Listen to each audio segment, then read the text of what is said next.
palmeras.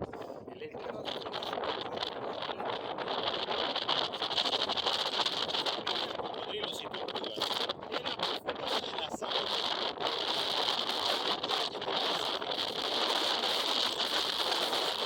Las puntas redondeadas, rojas y violáceas, reciben nombre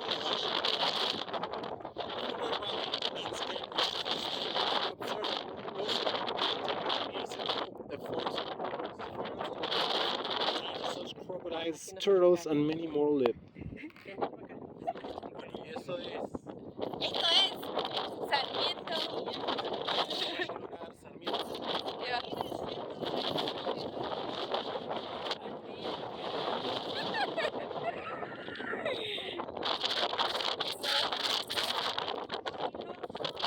¿Dónde estaban los cocodrilos? En los bolsillos.